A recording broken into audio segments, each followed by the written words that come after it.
Hello, James Virgil here. And I'm just looking around my laptop, actually looking for another presentation, and I came across this one, something I'd written, oh gosh, way back in 2008, and I thought I'd actually share it with you. Um, not perhaps for any other reason. I'm not going to put it onto my screen or overproduce this. I'm actually just using the preview feature on the Mac. The ability to do this. See, press the space bar. What I'm going to do is I'm going to move it over to the right side of the screen. I'm going to jump behind. Never mind. I'm not going to jump behind because I'm in preview mode. But what I'm going to do is I'm actually going to move down through the slides. And the reason I'm sharing it with you is I thought you'd find it funny to see something that was written, well, 9 years ago now. But more importantly, I actually believe, and I haven't checked this yet, so I could look like a complete twit, but I actually believe there's a large portion of this content is still valid, in which case, you're welcome. So let's dive in and have a look. So what do we got here? The Advanced Internet Marketing. That's back when it was called Web 2.0. Wow, that's dated. Presented by me. So this was the agenda. I was teaching this to small businesses locally, showing them, well, here, I'm going to give them an overview of the internet marketing realm. Now, I understand this is 2008. That's 9 years ago. It's 2017 now. Actually, it's March, spring. Social sites and Web 2.0, automation strategies, time, and eBay magic. Oh yes, I remember that. I'd just done a bunch of stuff with eBay, Goodyear, and a couple of other large, I guess, multinational corporations. I've been helping them with their, what we now call social media, but back then it wasn't called social. The purity of search argument, what's search engine marketing, what's search engine optimization, future considerations should be a chuckle, don't you think?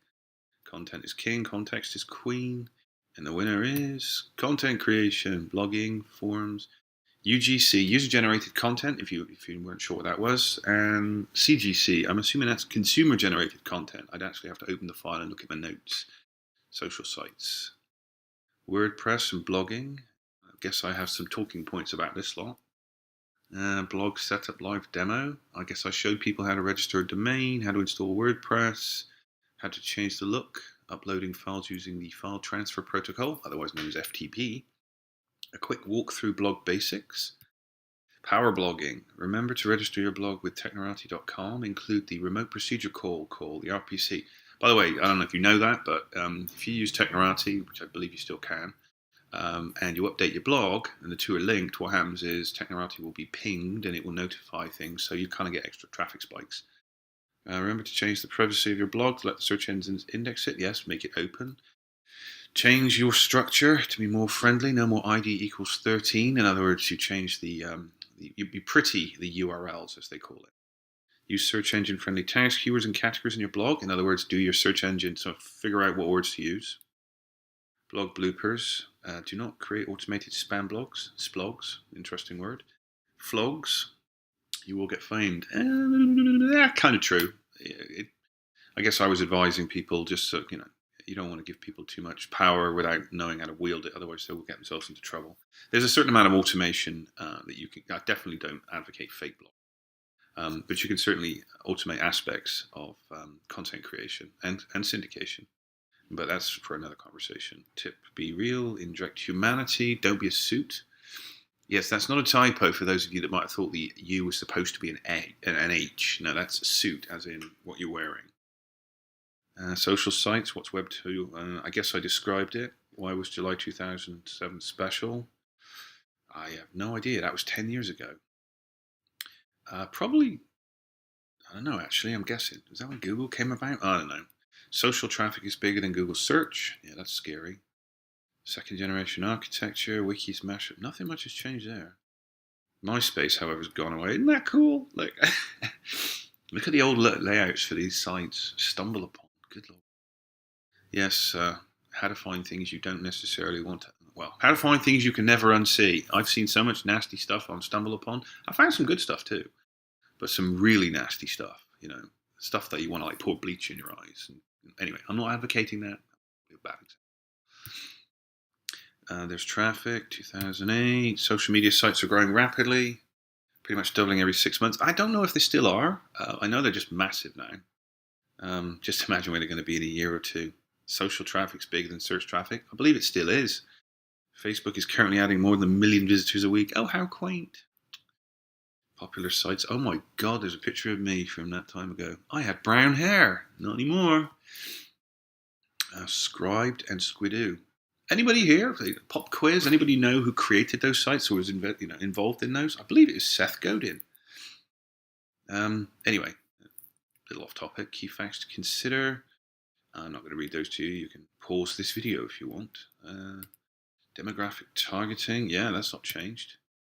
Okay, the ad layer's changed, but it's still a good idea. Pay-per-click. Google Analytics. Promote your website. Get the special toolbar.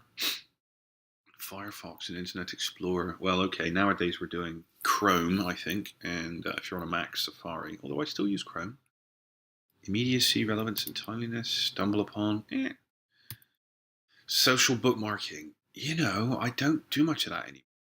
I mean, most of my efforts are focused on a couple of major sites. Look at that, though. With social market, I don't even know if social market still exists, by the way. So, it's up to you to go take a look. Viral content strategies. Yeah, YouTube.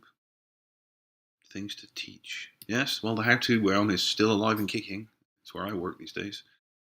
Run a contest and ask your video submissions. Think Buckley's in the Super Bowl. Good gosh. Create your own video. Actually, if you're going to create your own video, studies have indicated that try and keep it shorter, unless, of course, you're creating a documentary, in which case it's different. If you're teaching, I believe the maximum attention span is about 6 or 7 minutes before attention drops off. YouTube, I don't know. I don't have the data handy right now, and I think it depends on what you're trying to tell people or share. Oh, look at that. Video creation tips. Anything change there? No. Don't know if those websites are still valid. Social media marketing caveat. People are gathering to communicate with each other. They're gathering to build a community. They're not gathering to become prospects for your product. And accordingly, protect your reputation. Everyone's a publisher. Everyone will hear about it. Well, you know what? I'm just going to... Not much has changed. Well, Aweber's interface looks different. I still use Aweber. Yeah, see, email automation and follow-up. I mean, if you're not following up with people, you're basically leaving money on the table. I don't use Constant Contact anymore. Used to use it. Worked with lots of clients that used it. And I know some still do, but Constant Contact, from the last time I dealt with them, was if you got I think if you got a spam complaint from a customer or somebody who was on the list, I think it was 1 in 1,000, and they'd shut your account down or freeze it. Now, 1 in 1,000 is less than 1%. And, I think it's the Canadian Marketing Association has indicated that some stupidly large number, like 60% of people on a double opt-in permission email list forget that they opted in. And then they get all high and mighty and self-righteous, and they forget that they actually did give you permission, and then they report your email as spam, even though they opted in. And if I remember correctly, Constant Contact was notorious for shutting clients off until you got on the phone and basically had to beg and plead. And quite frankly, I don't like being treated like a child, so I advised all my clients to stop working with them. So Constant Contact, if you're listening, sorry about that, but your guys were difficult. So now I work with other companies that aren't so difficult and actually understand that people do forget. Sorry, I'm ranting. That they do forget that email, sometimes they did opt in, and it is actually their fault or their responsibility. Easy to use templates. I did like that. Here's something I created. It was very popular. I developed this when I was working with Goodyear. Oh, yes. And something that I designed this $100 tire rebate. We sold money at a discount. Couponing. Something like 70+% of people in Canada love coupons. Huge there you go. 77% of all shoppers. This is data. This data is a bit old, but that number about couponing is still valid from what I understand. Yeah, and then there's a Q&O. My goodness me. By the way, that phone number is invalid. I had it shut down a while back, but good Lord, I look young. Anyway, yeah, you know what? The big takeaway there is not much has changed. A few websites have flipped out and gone away, but the basic underlying truth here is the same: that quality content, syndicated, shared, and email, because email gets to the heart of everyone immediately. Actually, text messaging is pretty cool too, but email is still the £800 gorilla. And if you want to know what the ROI on email marketing is, it's something like for every $1 you spend on email marketing, done properly, you yield something like $42 in return, which is why you should use a copywriter that knows what they're doing. Hint, hint. Anyway, my name's James Birchall. I hope you found that little wander through marginally useful. You guys have a great day. Cheers. All right. Bye-bye.